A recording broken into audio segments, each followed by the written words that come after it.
can you give me your opinion on what's the difference between education before and after the No Child Left Behind? I think that before No Child Left Behind, there wasn't as much oversight of what was done at the classroom level. It's something where, teachers tended to kind of shut their doors, do what they were comfortable with, do what they liked doing, and really didn't worry too much about kind of how it worked into kind of the overall picture as far as what was being taught in grades before that one and grades after. Everybody kind of just did their own thing. They tended to kind of have almost specialty by teacher, in that some teachers were very comfortable doing science, so they do a lot of science. If they weren't as comfortable with, say, math, they wouldn't do much math. And so No Child Left Behind really kind of put a package together such that everybody had to kind of figure out what they were teaching, why they were teaching it, and then also, how they were going to make it better. They had to think about other children, besides just the normal, middle of the bell curve kid. They had to worry about the kids that were low achieving, but they had to worry about the kids that were high achieving. Back in the day, when I was in school, kids that were low achieving tended to be either put in kind of a pull-out type of classroom, or they were sometimes even sent to institutions. I don't remember as a kid ever seeing somebody that had a learning disability or a physical disability in any of my classes. And so No Child Left Behind kind of made sure that all kids' needs were kind of addressed. Kind of the last piece that I would say that No Child Left Behind did was kind of put a financial leverage into the equation, such that if the schools did not kind of take care of all the children, they took a financial hit, and they still do to this day. I mean, in some ways, that's why our school is kind of here, is because the districts that our kids come from, they've not done the job, and so parents have basically voted with their feet, and they've come to schools like ours, where they actually kind of make sure that they are getting the services they need for their children and getting the instruction they need for their children. That was really interesting. Thank you. And how was or what is the impact that high-stake testing has on your style of teaching, or had? Because I know you're not teaching right now, but what is the impact that you feel like it had on your style of teaching? Actually, I am teaching right now. I teach actually AP chemistry. What? And but that's okay. Which is a high-stakes test. I would say high-stakes testing, while I don't have a problem with it per se, I do have a problem with the way it is done. I do think that assessments are necessary to kind of figure out where kids are. However, I know that the AP assessment system makes me very uncomfortable. I'll tell you why. I've discovered through this experience of this year teaching AP Chem that I'm very much a teacher of mastery. I like to make sure that kids know exactly what's going on before I move on to the next concept or subject or content area. That does not work in AP type courses. It is all about just ramming through the content. You got to get through, I think we went through 22 chapters this year. We had 16 labs, and it is a matter of just kind of just ramming through. And I wasn't able to, I did as much as I could, but there were a lot of times where I was not able to actually make sure that the kids knew the material before we went on to the next thing. And it was a very uncomfortable feeling. It made me kind of realize what my educational philosophy is, but it also made me think very carefully about what kind of frameworks I have to put into my teaching to make sure that those who maybe don't understand it the first time have opportunities to kind of come find me at their own time, or kind of have other options to make sure that they actually kind of create understanding for themselves.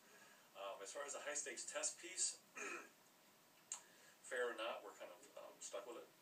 We have MCAS, we have AP exams, we have SATs. I think the only problem I have with them in general is kind of a cultural bias. I do think there's some kids, in middle-class America that click right into it, no problem. But I think there are a lot of kids who are in situations or part of their culture, or their nationality, whatever, that don't have the same opportunities. such that these tests kind of bite them. They actually have pieces that they either don't understand or they did not have the preparation required to actually do well in these high stakes tests. And it just bothers me that their lives are actually affected long term by some of these high stakes tests. SATs, it's all about, what college you're going to get into. AP exams is kind of like, what kind of shot do you have once you get into that college as far as being successful? Those kind of things that bother me, that there is inequities in these high stakes tests. If I was really sure that, all kids had the same opportunity, I'd feel a lot better about them. But I do think that it's something that we kind of definitely need to address as far as, if we are going to have these high stakes tests, that we do make sure that all kids are prepared. But it's going to take a lot of work. Well, thank you.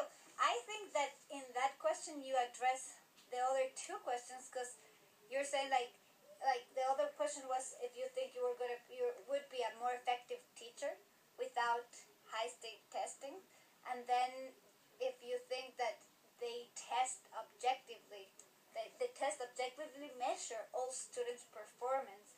So No, you don't think so? I don't think so. Yeah. I think there are some that, maybe are a little better at being, objective for all kids, but I think all of them have some kind of, boards of some kind, in that there are inequities created just by either what school you went to, or, what neighborhood you come from, your parents, what their emphasis is on education. All those kind of pieces go into play, so I don't think it is a level playing field. And just to finish, so would you think that there are more positive, the high testing have more positive impact, or a more negative impact in education? I think, by a small degree, I think it's negative. And I will kind of say about 40% negative, 60% negative and 40% positive. I think that, high stakes testing does give you an indication of kind of where kids are. Whether or not it is reality, has to do with kind of, how they, read the test, so to speak. But I think to a large degree, there's so much emphasis on high stakes testing now, SATs, MCAS, so on and so forth, that schools and individuals and sometimes even teachers are actually judged by these tests, which is one piece of information, and it is a piece of data, but it should not be the only piece of data that we look at when we're actually judging school teachers and students. It should be a very holistic approach where we kind of take this high stakes test as one piece of data, but we're also looking at the person, and at the classroom if we're looking at teachers, and at the school itself.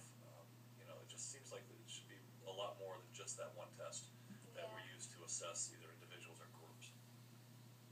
Thank you. And as an IL that you've been observing teachers, do you feel like has it affect teachers in their creativity when it comes to the in the teaching style? Have you seen it, or do you think that teachers have been able to incorporate the preparation and what they want to?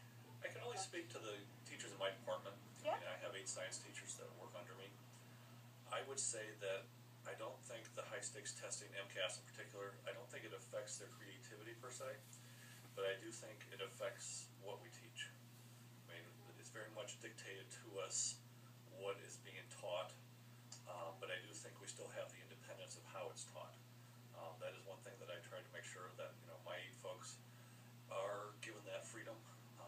When I'm actually observing their classrooms and we have feedback sessions afterwards, I'm looking more for them to kind of look at their instruction so that they are reaching every kid out there, and not so much worrying about hitting the exact standards, and covering every single piece of it, because again, it's more of a kind of an all-encompassing type of look at teaching science and all the pieces, all the different concepts to understand the whole. But it is something that the standards change. I mean, we're going to actually have a new set of science standards by 2014. So it's very much a man-made type of piece, because of the fact that state standards and the state assessments go together. One affects the other, and it goes back and forth. I've actually been accepted to the committee that is actually creating the MCAS bio, or the bio MCAS. And so I'm actually going to be able to see firsthand of how that kind of works, that hand-in-hand piece between the standards and the assessment. And as I said, I do think it's kind of a man-made structure. There's a lot of things that kids need to know that aren't really in the standards, and vice versa. I think there are, pieces that are absolutely necessary in the standards and are good ones, but then there's others that I think could be rewritten to be more effective, to actually, make sure that kids understand what they need to do, or what they need for being a citizen of the world and understanding the technology around us. Thank you. Interesting. Thank you so much. No problem. Enjoyed it.